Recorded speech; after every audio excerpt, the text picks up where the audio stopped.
नमस्कार भाइयों। आज हम बौद्ध धर्म के बारे में पढ़ेंगे। बौद्ध धर्म के जो संस्थापक थे महात्मा बुद्ध थे। इन्हें एशिया का ज्योतिष पुंज कहा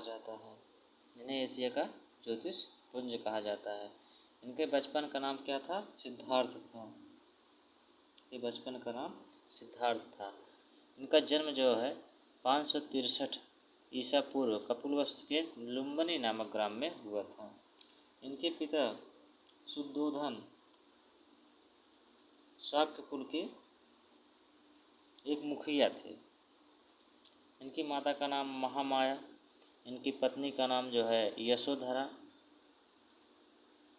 इनके पुत्र का नाम राहुल था। इन्होंने 29 वर्ष की अवस्था में गृह त्याग दिया, जिसे बौद्ध धर्म में महाभिनिष्क्रमण कहा गया है। इनका जो प्रथम उपदेश था वो सारनाथ में इन्होंने दिया था, जिसे बौद्ध धर्म में धर्म चक्र परिवर्तन, जिसे क्या कहा गया? धर्म चक्र परिवर्तन कहा गया है। और उन्होंने सर्वाधिक जो उपदेश दिया है श्रावस्ती में दिया है। कहाँ दिया है? श्रावस्ती में। पेपर में सबसे ज़्यादा पूछा जाता है उन्होंने प्रथम उपदेश कहाँ दिया है, तो सारनाथ में दिया गया है। और सर्वाधिक उपदेश दिया है इन्होंने श्रावस्ती में। इनकी मृत्यु जो हुई 80 वर्ष की अवस्था में 483 ईसा पूर्व कुशीनगर में, जिसे बौद्ध धर्म में महाभिनिष्क्रमण कहा गया है। बौद्ध संगीतियाँ, इन्होंने जो बौद्ध संगीतियाँ हुई हैं किसके शासनकाल में हुआ है, जो एग्जाम में पूछा जाता है उसी के बारे में भी बता रहे हैं आपको। प्रथम बौद्ध संगीतियाँ 483 ईसा पूर्व, राजगृह स्थान है राजगिरी। शासक जो इस शासनकाल जिसका था अजात शत्रु का, और इसके अध्यक्ष थे महाकश्यप। सेकेंड बौद्ध संगीतियाँ जो हुई है 383 ईसा पूर्व, स्थान है वैशाली, और शासन काल जिसका था वो था कालाशोक का, और इसके अध्यक्ष थे सभा कामी। और थर्ड जो बौद्ध संगीतियाँ हुई थी 251 या 253 ईसा पूर्व, पाटलिपुत्र, इसके शासनकाल में हुआ था, अशोक के शासनकाल में हुआ था। मंगोल तिस्य इसके अध्यक्ष थे। प्रथम शताब्दी आ जाती है। चतुर्थ बौद्ध संगीतियाँ जो हुई प्रथम शताब्दी में हुई थी। कुंडलवन कश्मीर में, स्थान था कहाँ? कुंडलवन कश्मीर। और इसके जो शासनकाल था कनिष्क का शासनकाल था, और जो इसके अध्यक्ष थे वासमित्र थे। अब देखिए बौद्ध संगीतियाँ जो पेपर में पूछे जाते हैं। पहली बौद्ध संगीतियाँ 483 ईसा पूर्व, स्थान था राजगिरी, शासनकाल था अजातशत्रु, महाकश्यप इसके अध्यक्ष थे। सेकेंड बौद्ध संगीतियाँ 383 ईसा पूर्व, स्थान था वैशाली, शासनकाल था कालाशोक, और उसके अध्यक्ष थे सभाकामी।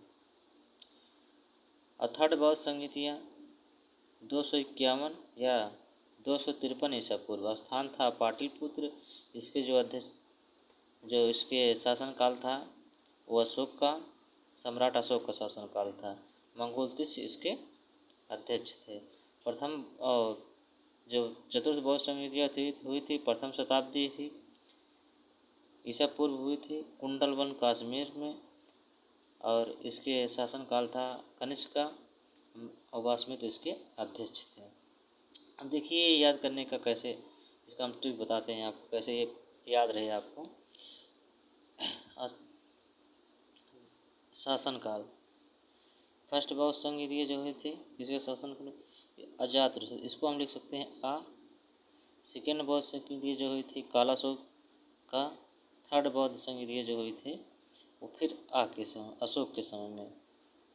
और चतुर्थ जो बौद्ध संगीतियाँ हुई थी फिर आ का, क्या है? आ का। प्रथम बौद्ध संगीतियाँ किसके शासनकाल में? अजात शत्रु के काल में हुई थी। दूसरा आ का मतलब कालाशोक। और तृतीय बौद्ध संगीतियाँ जो हुई थी अशोक के। और चतुर्थ बौद्ध संगीतियाँ जो हुई थी कनिष्क की। देखिए ये कहाँ हुआ था कनिष्क कुंडलवन कश्मीर में, कुंडलवन कश्मीर, कश्मीर। और थर्ड जो वैद्य संगीति होती है अशोक के पाटलिपुत्र, पाटलिपुत्र। उसके बाद जो काला अशोक हुआ था वैशाली में हुआ था और ये राजगीर। इस प्रकार हम शासनकाल याद कर सकते हैं। आका आका, ये ट्रिक है आका आका। इस प्रकार से अब जो है बौद्ध संगीतियाँ जो सबसे ज़्यादा पूछी जाती है फर्स्ट और थर्ड, ये बौद्ध संगीतियाँ सबसे ज़्यादा हर एग्जाम में पूछे जाने वाला क्वेश्चन है। इसको आप याद कर लीजिए आका आका, तो आपको ये याद हो जाएगा। और कुछ इम्पोर्टेंट पॉइंट है इसको भी बता देते हैं।